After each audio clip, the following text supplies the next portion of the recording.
वसुदेवसुतं देवं कंसचाणूरमर्दनं देवकी परमानन्दं कृष्णं वन्दे जगद्गुरुम्। यं ब्रह्मा वरुणेन्द्र रुद्रमरुतः स्तवन्ति दिव्यैः साङ्गपदक्रमोपनिषदैर्गायन्ति यं सामगाः ध्यानावस्थिततद्गतेन मनसा पश्यन्ति यं योगिनो यस्यान्तं न विदुः सुरासुरगणाः देवाय तस्मै नमः। ओम। आज श्रीमद् भगवद गीता के दूसरे अध्याय में भगवान कृष्ण ने अर्जुन के एक प्रश्न का उत्तर दिया है, और वो प्रश्न है कि स्थित प्रज्ञ क्या है। स्थित प्रज्ञस्य का भाषा समाधिस्थस्य केशव स्थित देह किम प्रभाषेत किमासीत ब्रजेत किम। जो स्थित प्रज्ञ है, स्थित प्रज्ञ का एक अर्थ है जो समाधि में है। समाधि का अर्थ होता है जो हर समय, एक अर्थ है कहते हैं एक ही अवस्था में हर समय है, समाधि को कहा। और एक ही अवस्था का मतलब हुआ कि वह एकदम ईश्वर के नजदीक जो व्यक्ति पहुंचा हुआ है, ऐसे उसका अनुवाद किया जाए कि जो व्यक्ति ईश्वर के नजदीक पहुंचा हुआ है उसकी क्या पहचान है। स्थित प्रज्ञस्य, स्थित जो प्रज्ञ है, प्रज्ञस्य प्रज्ञ की का भाषा, वो कैसी भाषा बोलता है। समाधिस्थस्य केशव, हे केशव जो समाधि में स्थित व्यक्ति है उसकी क्या भाषा है।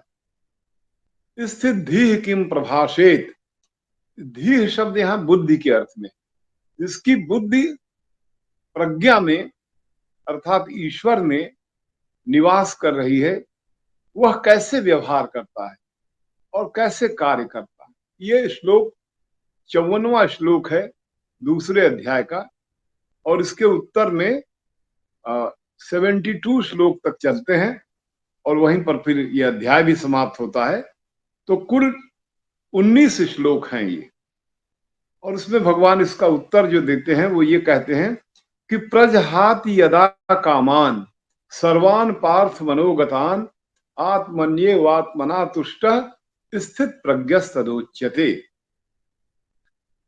बहुत अच्छी परिभाषा दिया है, और इस परिभाषा को या इस बात को हृदय में धारण करके इस एक एक श्लोक को भी व्यक्ति ध्यान करे, धारण करे, तो उसको बहुत ही अंदर से कल्याण, अंदर से लगेगा कि वो एक ईश्वर के नजदीक आने का जो आनंद होता है वो प्राप्त होने लगेगा। तो उसका अर्थ है कि प्रजहाति यदा कामान सर्वान पार्थ मनोगतान, जो मन में स्थित सभी कामनाएं हैं उन कामनाओं को समाप्त कर दे, और कामनाओं को समाप्त कर देने वाला व्यक्ति अपनी आत्मा में ही संतुष्ट रहे, ऐसा व्यक्ति को भगवान ने कहा कि वह व्यक्ति स्थित प्रज्ञ है। स्थित प्रज्ञस्तदोच्यते।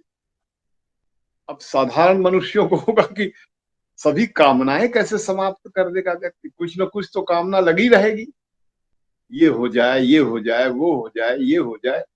तो इसके लिए जो हमने अपने जीवन में सोचा कि व्यक्ति जैसे अपने जीवन में यह तय करे कि 1 घंटे तक के लिए या आधे घंटे के लिए या 10 मिनट के लिए हम कामनाहीन होकर के रहेंगे, हम कोई इच्छा उसमें नहीं करेंगे, ऐसा अपने मन से समझौता करें।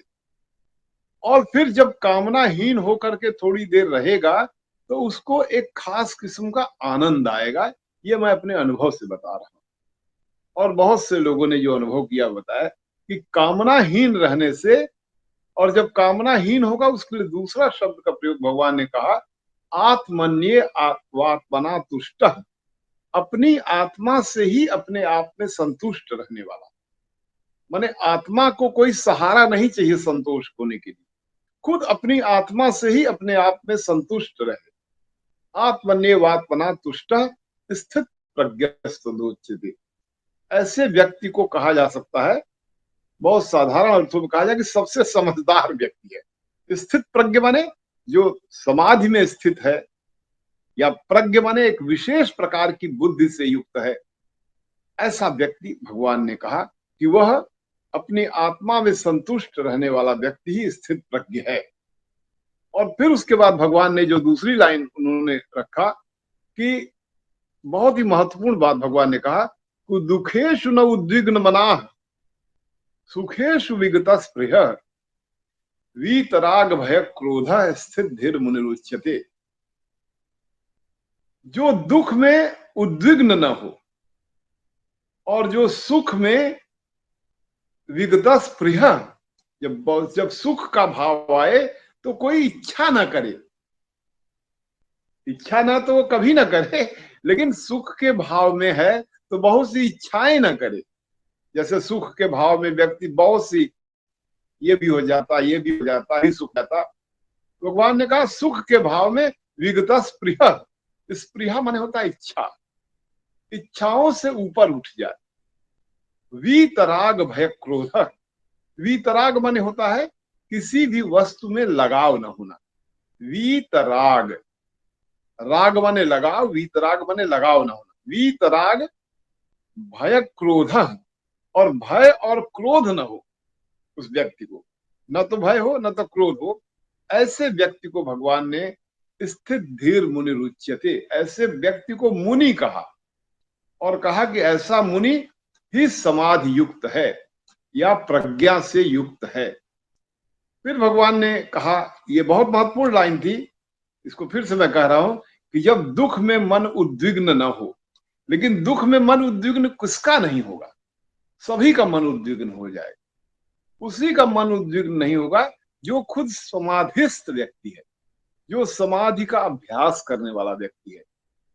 जो समाधि का अभ्यास करने वाला व्यक्ति है वो दुख को, जैसे मन के ऊपर, अगर मन को आप एक जल से तुलना करें और दुख और सुख को मन में उत्पन्न होने वाली लहरों से तुलना करें, तो जो व्यक्ति स्थित प्रज्ञ है, आत्म में संतुष्ट है, उसके मन में लहरें नहीं उठेंगी। और लहर न उठ करके एकदम शांत हो जाए, ऐसा व्यक्ति जो है वो वीतराग है, माने किसी प्रकार का राग नहीं है, भय नहीं है, क्रोध नहीं है। ऐसा व्यक्ति स्थित धीर मुनि रुच्यते, ऐसा मुनि स्थित धीर है। ये बहुत बड़ी बात, ये कृपा भी है। अगर किसी व्यक्ति को ऐसा होने लगे अभ्यास करने से, तो बहुत बड़ी ईश्वर की उसके व्यक्तित्व पर कृपा या उसको देन कहा जा सकता है। फिर भगवान ने आगे कहा कि यह सर्वत्र नभिस्नेहस तत्व प्राप्य शुभाशुभम नाभिनंदन्तु न द्वेष्टि तस्य प्रज्ञा प्रतिष्ठिता। अगर कोई व्यक्ति, उसको सब जगह स्नेह प्राप्त हो या न स्नेह प्राप्त हो, शुभ प्राप्त हो या न शुभ प्राप्त हो, शुभ प्राप्त हो तो ऐसा नहीं कि वो अभिनंदन करने लगे, बहुत शुभ हुआ बड़ा अभिनंदन करने लगा, और नहीं शुभ प्राप्त हुआ तो द्वेष करने लगा। माने अभिनंदन और द्वेष, इन दोनों से ऊपर उठा हुआ व्यक्ति जो है वही स्थित प्रज्ञ कहा।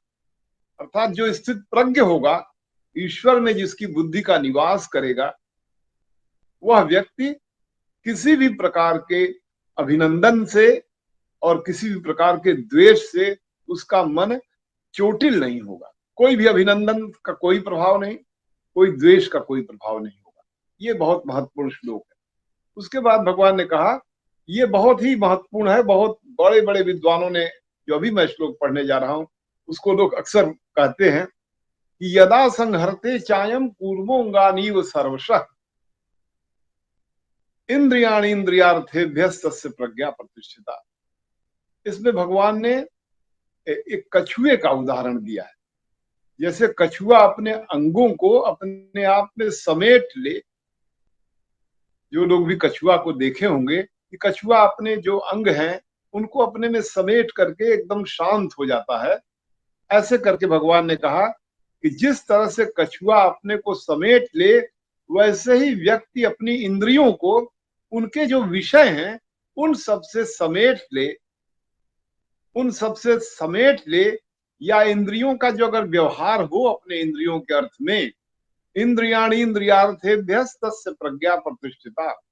जो इंद्रियों का व्यवहार है, तमाम प्रकार के जो नेत्र इंद्रियां हैं, कान इंद्रियां हैं, जो आपके नासिका है, और तमाम जो आपके पास इंद्रियां हैं, कर्मेंद्रियां और ज्ञानेंद्रियां हैं, इन सभी कर्मेंद्रिय और ज्ञानेंद्रियों के विषय हैं। उन विषय से कछुए की तरह से अगर आदमी अपने को बटोर ले, तो बटोर लेगा, जो व्यक्ति अपने को सिकोड़ लेगा, तो उसको भगवान ने कहा कि वह प्रज्ञा प्रतिष्ठिता, उसकी बुद्धि ईश्वर में स्थित है।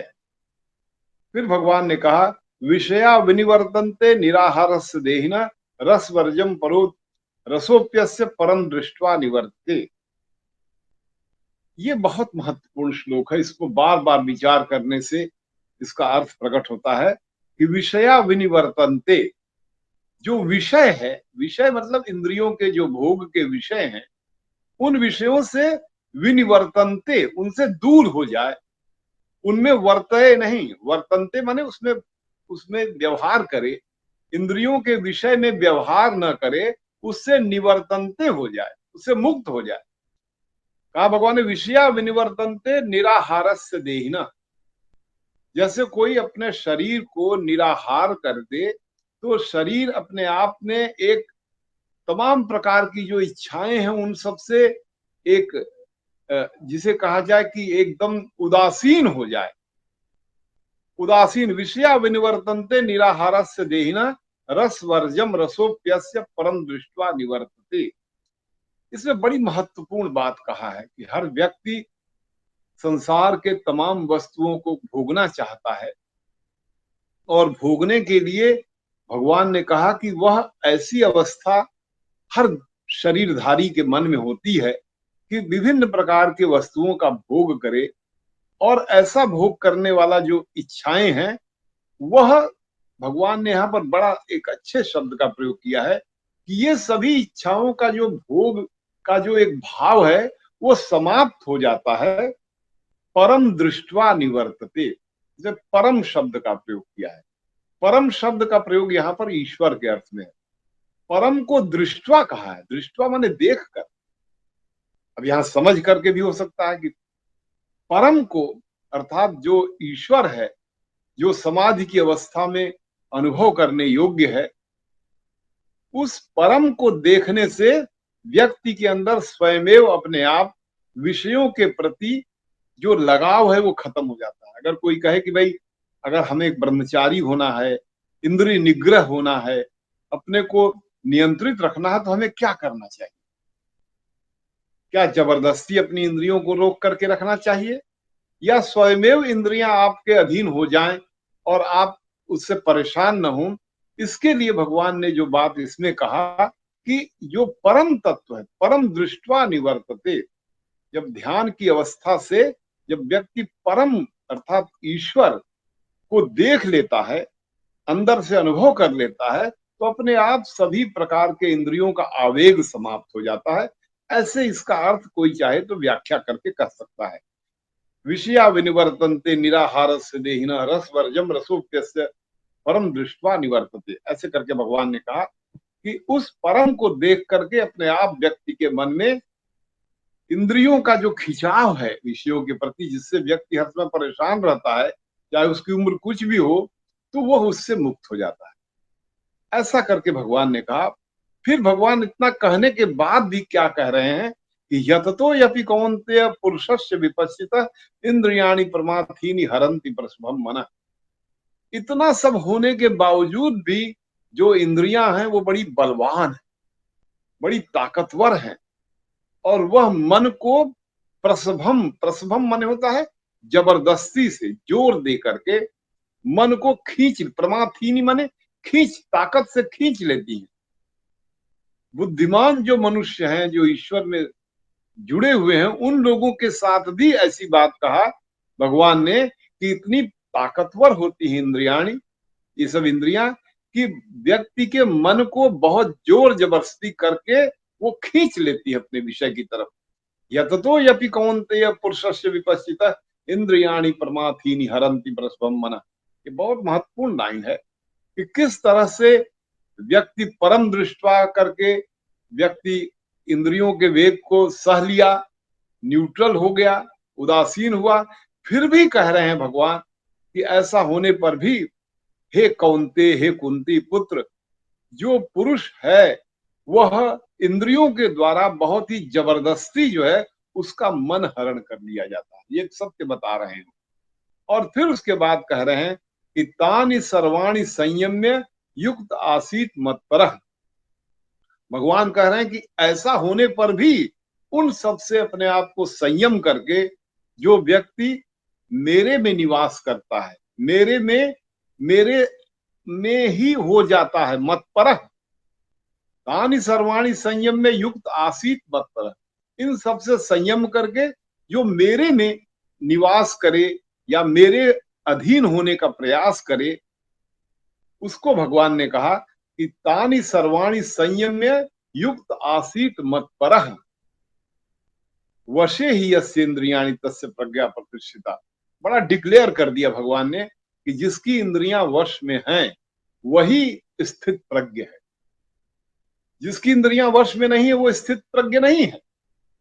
अगर किसी स्थित प्रज्ञ के व्यक्ति के बारे में जानना हो तो बस देखिए कि उसके इंद्रियों का व्यवहार कैसा है, उसके मन में क्या विभिन्न प्रकार के भोग का भाव है। तो भगवान ने कहा कि ऐसा अगर व्यक्ति में है तो वो स्थित प्रज्ञ नहीं है। वो व्यक्ति अगर वो स्थित प्रज्ञ होगा तो अपने आप उसकी जो इंद्रियां हैं वह शिथिल होकर के या उदासीन हो जाएंगी और उसका पूरा मन और बुद्धि ईश्वर में जम जाएगा। और फिर उसके बाद भगवान कहते हैं, ये श्लोक बहुत कई बार लोग कोट करते हैं जो भी मैं श्लोक कहने जा रहा हूं, और इसको अक्सर लोग बड़े संदर्भ में मनोविज्ञान के लोग भी इसको याद करते हैं, मनुष्य के मनोविज्ञान के अध्ययन करने वाले भी।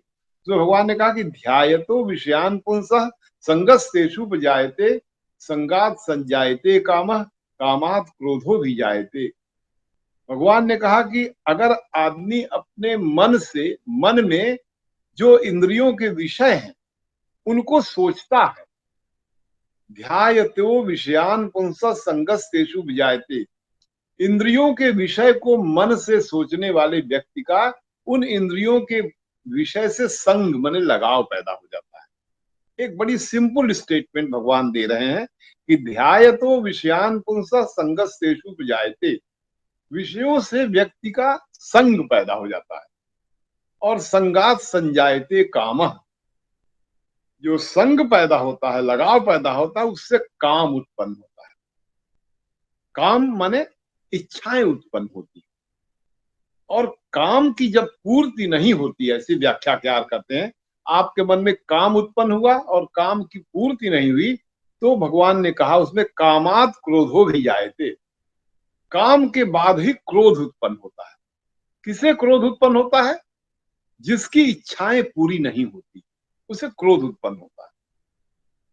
ये बड़े ही क्रम से बताया कि ध्यायते विषयान पुंसः संगस्तेषु उपजायते संगात संजायते कामः कामात क्रोधो भी जायते।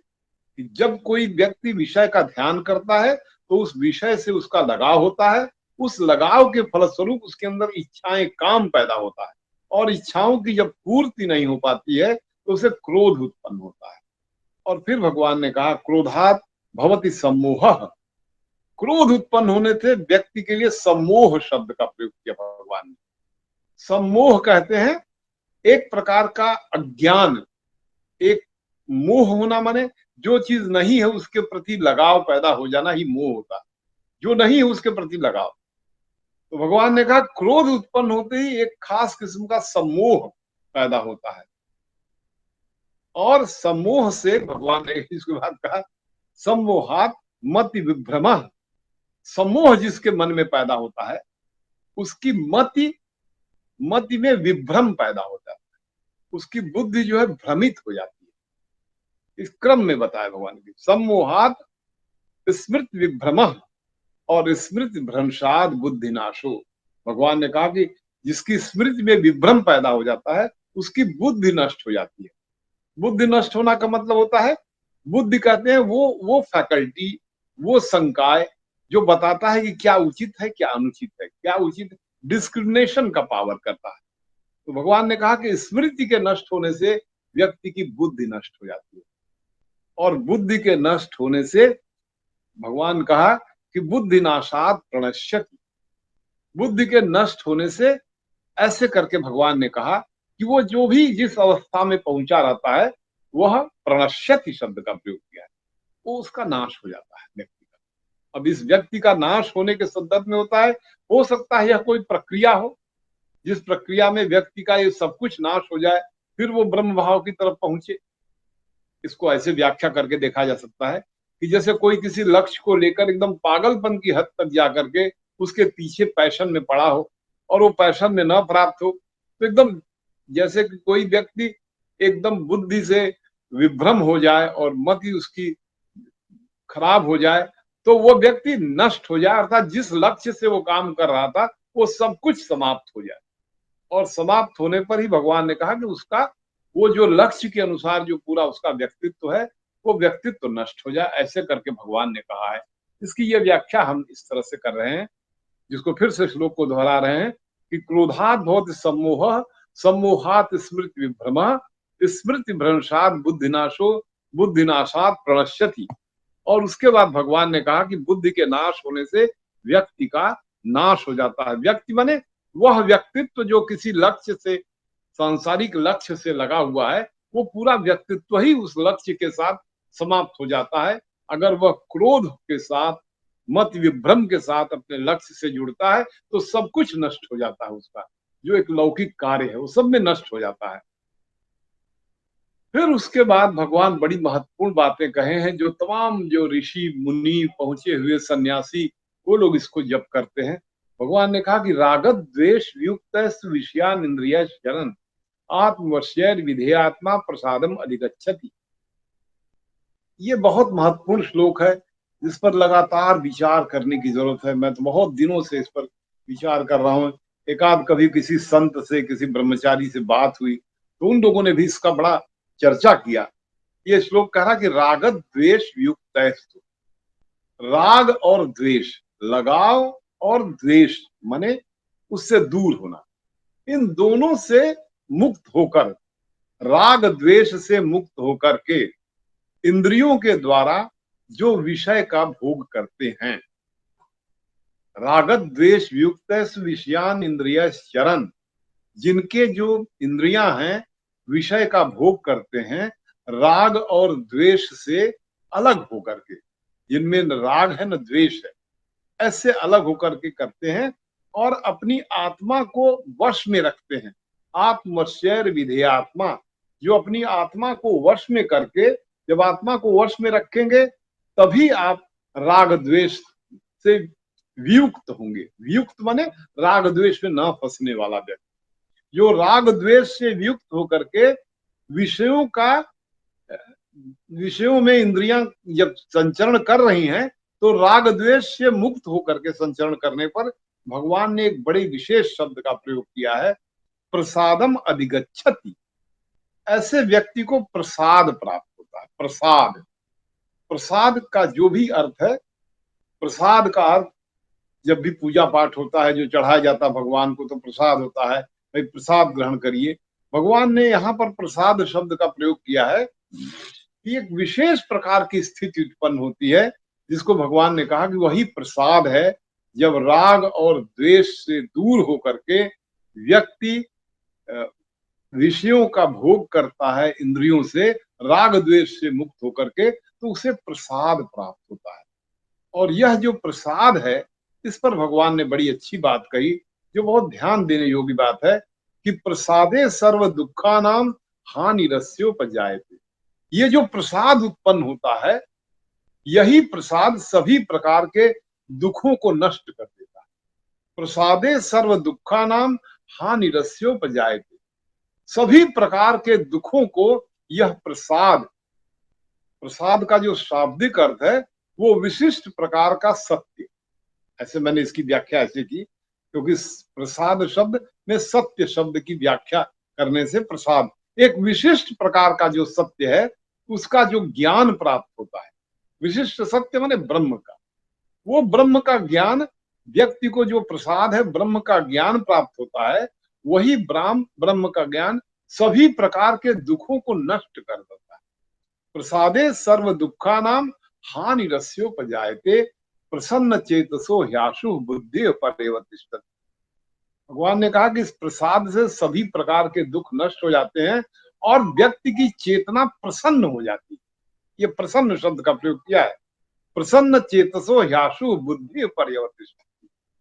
तो चेतना प्रसन्न, जैसे ही चेतना प्रसन्न होती है तैसे व्यक्ति की जो बुद्धि है वो स्थिर हो जाती है, अर्थात ईश्वर में वह एक तरह से उसमें उसका निवेश हो जाता है। बुद्धि पर्यवतिष्ठति, बुद्धि जो है वो बैठ जाती है, ईश्वर में जाकर के निवास करने लगती है, जिसकी भी चेतना प्रसन्न होती है। अर्थात आपकी चेतना प्रसन्न है तो आपकी बुद्धि ईश्वर में निवास कर रही है, या आपकी बुद्धि ईश्वर में निवास कर रही है तो आप एक बड़े ही नैसर्गिक ढंग से आपके प्रसन्नता आएगी। जैसे समाज में, संसार में लोग अपनी प्रसन्नता की परिभाषा के लिए वस्तुओं से बड़ी उसकी परिभाषा किए हुए हैं कि ये मिल जाए तो हम प्रसन्न हो जाएं, ये हो जाए तो प्रसन्न हो जाए, फलाना चीज हो जाए तो प्रसन्न हो जाए।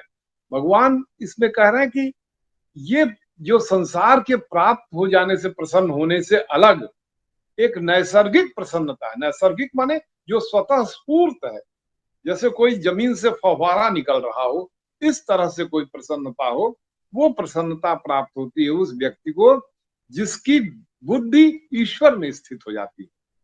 प्रसन्न चेतसो ह्याशु बुद्धि पर्यवतिष्ठति, जिसकी चेतना प्रसन्न होती है, ह्याशु माने होता है शीघ्र, तुरंत। प्रसन्न चेतसो ह्याशु, जिसकी चेतना प्रसन्न होती है उसकी बुद्धि ईश्वर में निवास करती है। या इसको विपरीत ढंग से भी कहिए कि जिसकी बुद्धि ईश्वर में निवास करती है उसकी चेतना प्रसन्न हो जाती है। और फिर भगवान ने कहा कि नास्ति बुद्धि युक्तस्य न चायुक्तस्य भावना न चा भावयतः शांति अशांतस्य कुतः सुखम। उन्होंने कहा कि जिसकी बुद्धि ईश्वर में नहीं जुड़ी हुई है और वह व्यक्ति भगवान से युक्त नहीं है, और ऐसा व्यक्ति जो है वह शांति को नहीं प्राप्त होता है, शांति नहीं होती। प्रसन्नता के उल्टे में कहा कि उसको शांति नहीं होती है, और जो व्यक्ति शांत नहीं है उसे कोई सुख नहीं है। न चा भावयतः शांति अशांतस्य कुतः सुखम, जो अशांत है उसे कहाँ सुख है। ऐसे करके भगवान एक प्रश्नवाची चिन्ह करते हैं। ये श्लोक फिर से मैं कह रहा हूं कि नास्ति बुद्धि युक्तस्य न चा युक्तस्य भावना न चा भावयतः शांति अशांतस्य कुतः सुखम। जो इस तरह से जो बुद्धि ईश्वर में नहीं जुड़ी हुई है उन लोगों को शांति नहीं प्राप्त होती है, और जिनको शांति नहीं प्राप्त होती है वो अशांत हैं, और शांत व्यक्ति को कहीं सुख नहीं। ऐसे करके भगवान ने कहा। और उसके बाद भगवान ने कहा इंद्रियाण ही चरताम यन मनोन विधीयते तदस्य हरति प्रज्ञाम वायुर्नाव मिवाम्भसि। जो लोग अपने इंद्रियों से विषयों को मन के द्वारा उनका संचरण करते हैं, मन से अपने इंद्रियों को हठ पूर्वक उनके विषयों से रोक करके मन से इंद्रियों के विषय का जो ध्यान करते हैं, उन लोगों के प्रज्ञा को, प्रज्ञा माने उनकी जो विशेष बुद्धि, अच्छी बुद्धि है, उसका हरण कर लेती है। इंद्रियाणि ही चरताम यन मनोन विधीयते तदस्य हरति प्रज्ञाम वायुर्नाम मिवाम्भसि। उन लोगों की जो बुद्धि है वह इंद्रियां हरण कर लेती हैं, इस अर्थ में कि जैसे ही अपने मन से इंद्रियों के विषय का चिंतन करते हैं वैसे ही आपकी इंद्रियां कुछ इस तरह से हर ली जाती हैं, और आपकी प्रज्ञा जो है वो तदस्य हरति प्रज्ञाम, आपकी प्रज्ञा हर ली जाती है। प्रज्ञा माने वही जो विशिष्ट बुद्धि है जो ईश्वर में निवास है। वो ऐसे इसमें उदाहरण देते हैं भगवान, जैसे कोई वायु बह रही हो तेजी से तो नाव को अपने वश में कर ले। वायुर नाव मिवाम्भसि, वायुर नाव मिवाम्भसि, जैसे कोई तेज वायु बह रही हो तो नाव को अपने वश में कर ले। इस तरह से इंद्रियों को जब विषयों के बारे में जब सोचते हैं तो व्यक्ति की जो प्रज्ञा है वो हर ली जाती है। अर्थात आज आप संसार में देखिए, सामान्यतः जो नौजवान हो, बूढ़े हो, बुजुर्ग हो, एक सामान्यतः लोग अपने इंद्रियों को हठ पूर्वक रख करके विषयों का चिंतन कर रहे हैं। इंद्रियों के विषय का चिंतन करके एक खास किस्म से वह अपने को, अपनी प्रज्ञा को समाप्त कर दे रहे हैं। ऐसा करके भगवान तस्य हरति प्रज्ञाम वायुर्नाम प्रज्ञा उनकी हर ली जाती। प्रज्ञा माने जो ईश्वर में रह करके जो स्वतः स्फूर्त आनंद है उससे वो दूर हो जाते हैं। एक खास किस्म का अंग्रेजी का शब्द प्रयोग किया जाए तो फ्रस्ट्रेशन, एक फ्रस्ट्रेशन में व्यक्ति हर समय रहता है कि तमाम प्रकार की इच्छाएं, मैं ये करूं, वो करूं, ऐसे करूं, तो उन सबसे फ्रस्ट्रेट होता है। और वो फ्रस्ट्रेट होने से भगवान ने कहा कि उनकी प्रज्ञा हर ली जाती है। फिर भगवान कहते हैं कि तस्मा दस्य महाबाहो निगृहतानि सर्वशः इंद्रियाणि इंद्रियार्थे व्यस्त प्रज्ञा प्रतिष्ठिता। ऐसे व्यक्ति की प्रज्ञा ईश्वर में स्थित है जो इंद्रियों के विषय में न्यूट्रल रख करके ये सोचता है कि इंद्रियां अपने अपने अर्थ में कार्य कर रही हैं। सभी इंद्रियां जिनके जो कार्य हो कर रही हैं, व्यक्ति उसमें एक ऐसे ढंग से इन्वॉल्व नहीं है जैसे कोई बहुत उसके प्रति मोहग्रस्त नहीं है। इसको भगवान ने इस श्लोक से कहा तस्माद्यस्य महाबाहो निगृहतानि सर्वशः। इन सबसे निगृहतानि, गृहित मन होता है पकड़ लिया जाना, निगृहतानि माने मुक्त होना। इन सभी कहा भगवान ने हे महाबाहो, हे वीर, तस्माद्यस्य महाबाहो निगृहतानि सर्वशः। इन सभी विषयों से जो मन में चिंतन होता है इन सबसे निग्रह होकर के, निग्रह माने इन सब के पकड़ से बाहर होने से और इंद्रियों के इस पकड़ से बाहर होने से कि इंद्रियां, हम इंद्रिय नहीं हैं, हम मन नहीं हैं, हम बुद्धि नहीं है, हम अहंकार नहीं है, ऐसे करके ये सब अलग अलग अपने कार्य करने के इनके क्षेत्र हैं। इससे हम स्वतंत्र एक चेतना है जो शुद्ध चेतना है। ऐसे करके बाद के अध्यायों में इसकी चर्चा की है, लेकिन इसका अर्थ यही हुआ कि तस्माद्यस्य महाबाहो निगृहतानि सर्वशः इंद्रियाणि इंद्रियार्थेभ्यस्तस्य प्रज्ञा प्रतिष्ठिता। ऐसे व्यक्ति की जो बुद्धि है वो ईश्वर में निवास कर रही है, जो हे महाबाहो सभी इंद्रियों के जो विषय हैं उससे निगृहतानि, उससे मुक्त होकर के व्यवहार करता है। फिर भगवान ने कहा, इसमें बड़ा अच्छा उदाहरण दिया भगवान ने, या निशा सर्वभूतानाम, या निशा सर्वभूतानाम। ये बहुत महत्वपूर्ण श्लोक है। या निशा सर्वभूतानाम तस्याम जागृति संयमी यस्याम जागृति भूतानि सा निशा पश्यतो मुनि। या निशा सर्वभूतानाम, जो सभी प्राणियों के लिए निशा है, रात है। सभी प्राणियों के लिए जो ब्रह्म का चिंतन है, ब्रह्म का जो अस्तित्व है, ब्रह्म की सत्ता है, वो सबके लिए लगता है वो है ही नहीं, कुछ भी नहीं है। तो उसको भगवान ने कहा कि वही सबके लिए निशा है। निशा माने रात है, उसको समझ नहीं पा रहे हैं। या निशा सर्वभूतानाम, और उसी ब्रह्म सत्ता में तस्याम जागृति संयमी, जो संयमी है, संयम है, करने वाला है। संयमी शब्द का मतलब हुआ कि जो अपनी इंद्रियों को वश में करके उनके विषयों से अपने को दूर रख करके, उसको भगवान ने कहा कि वह, उसमें वह जागृत है। कोई जो संयमी शब्द का प्रयोग किया, मुनि शब्द का प्रयोग किया, स्थित प्रज्ञ शब्द का प्रयोग किया, तो जो संयमी व्यक्ति है वह किस बात में जागृत है? वो ब्रह्म में या ईश्वर में जागृत है, जहां पर बाकी जनता सोई हुई है। और फिर कह रहे हैं भगवान, यस्याम जागृत भूसा भूतानी सा निशा पश्यतो मुने। ये संसार जिसमें जागृत है, ये संसार किसमें जागृत है? ये वस्तु मिल जाए, ये पदार्थ मिल जाए, ये चीजें मिल जाए, सब संसार की चीजें मिल जाएं, इसमें जागृत है, बहुत जागृत है। भगवान ने कहा कि ये जो जागृत है, ये उन्होंने यस्याम जागृत भूतानी, जिसमें संसार जागृत है, उसको जो मुनि है, मुनि शब्द का प्रयोग किया, और उसके पहले जो संयमी शब्द का प्रयोग किया, मुने, वो जो मुनि है, जो मुनि लोग हैं, वह उन सबको रात समझते हैं, निशा समझते हैं। जिसमें संसार के लोग बहुत व्यस्त हैं, उसको कहता है ये निशा है, उनके लिए वो निशा है, अर्थात उसमें कोई रुचि ही नहीं। और फिर भगवान ने बहुत अच्छा श्लोक दिया है, बड़ा अच्छा उदाहरण दिया है। आपूर्यमाणम अचल प्रतिष्ठम समुद्र माप प्रविशन्ति यद्वत् तद्वत् कामायम प्रविशन्ति सर्वे सशांति मापनोति न काम कामी। ये बहुत अच्छा श्लोक है, इसे बार बार व्यक्ति दोहराए, मन में सोचे, इसका अनुभव करे। भगवान ने कहा कि जैसे किसी समुद्र को पाप प्राप्त कर लिए व्यक्ति को, आपूर्यमाणम अचल प्रतिष्ठम समुद्र मापः प्रविशन्ति अद्वत्। जैसे कोई समुद्र में नदियां प्रवेश करती हैं और समुद्र के को कोई प्रभावित, उसके स्तर को प्रभावित नहीं करती, ऐसे कि समुद्र का जो स्तर है उसको नदियां प्रवेश करती हैं, कोई प्रभावित नहीं करती हैं।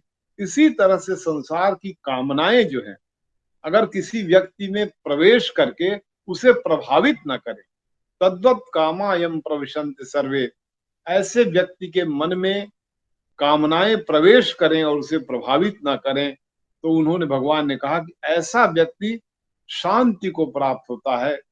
न काम कामी, वह काम का कामी नहीं होता है, उसको भगवान ने कहा वो शांति शांति प्राप्त करता है, शांति मापनोति, शांति को प्राप्त करता है।